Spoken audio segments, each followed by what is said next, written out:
Last June, one of Adelaide's most notorious bikies, Steve Williams, vanished. It's widely assumed he was the victim of a turf war over drugs. But there could be an even more sinister reason for his disappearance. Williams was vilified in South Australia in much the same way that the colourful Californian bikie Sonny Barger was demonised by the FBI. He was the bikie at the centre of Hunter S. Thompson's 1967 book Hell's Angels. Adam Shan continues our special investigation. On the lost highway, just a Sonny Barger is the original Hell's Angel, a mythologised figure of fear for Americans for nearly half a century. But it was throat cancer, not rival bikers or police, that almost laid him low. Our greatest regret in the world is that I smoked. And if I had it all to do over again, I wouldn't do it. The largest and most famous club, the Hells Angels, provide the template for understanding all clubs. An FBI report from 1996 suggests that virtually all Hells Angels are drug dealers. Many are millionaires, while others own lavish ranches, complete with thoroughbred horses. In the 1960s, Barger's Oakland chapter in Northern California helped create the outlaw style of most clubs today. 9 years ago, he moved to America's Southwest, a boom area for the Hells Angels. Just an acre and a quarter, the Barger Ranch near Phoenix, Arizona, is not so lavish and the horses not so thoroughbred as the FBI would suggest. If you want to be a criminal, you do not want to be a Hells Angel. I mean, come on. I mean, just you running around, you know how we're watched. Yes. You know, if you were watched like that, do you think you could get away with anything illegal for very long? Police soon discovered members of the Hells Angels had been attacked with guns and knives by one of the most violent bikie gangs in America, the Mongols. The FBI says Barger's foresight, drive and cunning has shaped the Hells Angels into the fearsome gang it is today. Where's the loot? What's happened to it? Well, that's exactly what I said. Why isn't somebody giving me my share? They say I'm the boss. There was no argument the Angels liked their drugs, guns and violence. But the FBI could never prove the club was founded on a criminal conspiracy. Of more than 30 racketeering actions brought against US clubs, nearly all have failed. Still, the image of bikers as wealthy, organised crime kingpins continues. I don't live in a mansion. I have a nice truck, but it's a couple of years old. I have a nice bike, and it's a couple of years old. My bike is actually paid for, and although I've had my truck 4 years, I'm still paying on it. I mean, check my bank accounts, check everything, you know. I work for a living. Whether anybody likes it or not, I work for a living. According to another US government agency, the National Drug Intelligence Center, the biggest players in the amphetamine trade are Mexican gangs, not motorcycle clubs who barely rate a mention in the latest bulletins. But still, Barger and his buddies remain the focus of police attention. Do you think there's been a war waged against you and the Hells Angels? Oh, yes. What's been the result of it all? I'm still here. And the Hells Angels are still here. And like I said, all of my life, if they got rid of me and the Hells Angels today, if we were wiped off the face of the earth, crime in the world would not reduce 1/10 of 1%.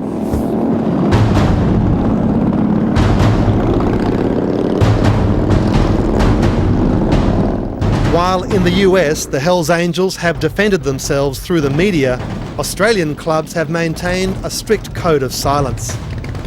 The Gypsy Jokers were the first of the Adelaide clubs to speak out. Club president Steve Williams, otherwise known as Horrible, became their spokesman. We thought it's time to just say, look, what we're really doing is just going for a ride, you know. We're not a criminal organisation, we've got some rough types with us, but we'll keep ourselves in line. There is no doubt that Steve was the groundbreaker that broke the code of silence rule amongst 1% clubs. I believe that the club has paid dearly for that. Williams' life was marked by conflict with the police, with rival clubs, but mostly with his own demons. At one stage he had his bed head facing the bedroom window with a bulletproof sheet reinforcing the bed head. So, but yeah, he definitely had to have security measures. His sister Marion, a lawyer, watched the evolution of a new side to her brother's character, a persona he called the Punisher. I think the Punisher was a side of him that he used it to punish himself more than anything.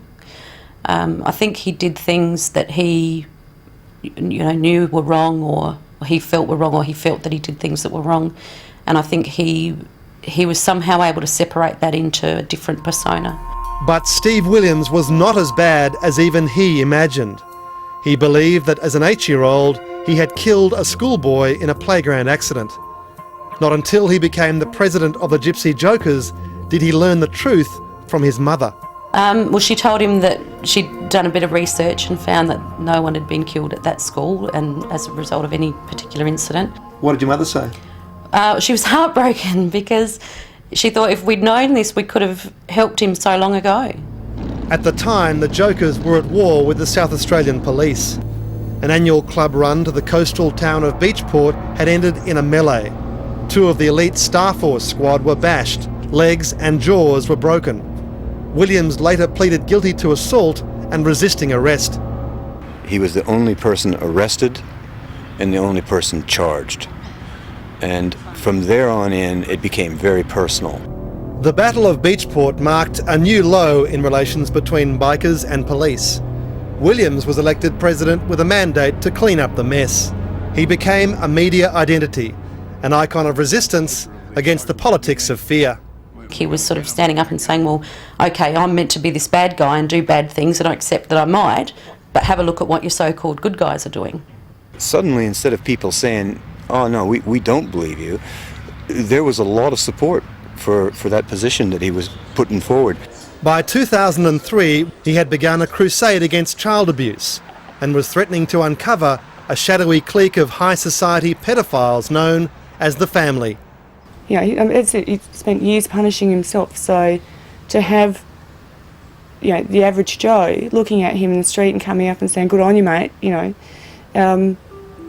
enjoyed that, he liked that. It made him feel better about who he was. The former Gypsy Jokers president vanished without a trace. His abandoned white Ford found at the Jeps Cross Hotel on June 14th, leaving police with few leads. Many in Adelaide assume Williams was murdered in a bikie turf war over drugs. While it's easy to lay blame on the bikies, Williams' friends claim he was about to name names in his campaign against the Family. Oh, make no doubt about it. Make no doubt about it. If he had them, he would do it. He would have done it in a very calculating way, and he had the street credibility to do it. In a town full of dirty secrets, the free man is the most dangerous foe of all. He's a target for so many different people. I mean, there's other clubs, there's police, there's politicians. He was always up there trying to defend himself or what he believed in. So he lived a risky life.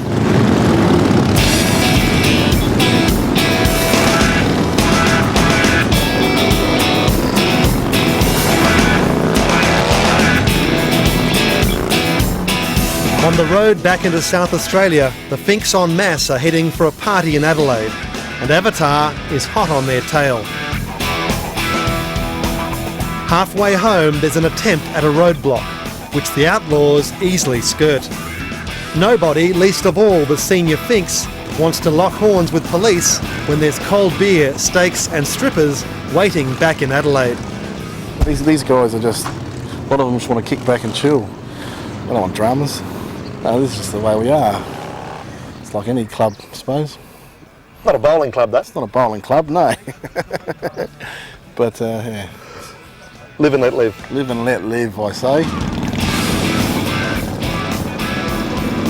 On an afternoon like this, with the police reduced to highway chaperone, the outlaws say the Fink is a king, but how long that freedom lasts is anybody's guess. And when it's gone, will anybody but the bikies really care? They're taking more and more of your freedoms away every day of the week. And the saddest part of it is, no matter what they take for what reason, they're never, ever going to give it back to you. If they do try and squash us and make us that it's against the law to wear, you know, what we are and who we are, then once they've done it with us, where are they going next? That report by Adam Shand, the producer Paul Steindl. We'll be back with more of Sunday in just a moment.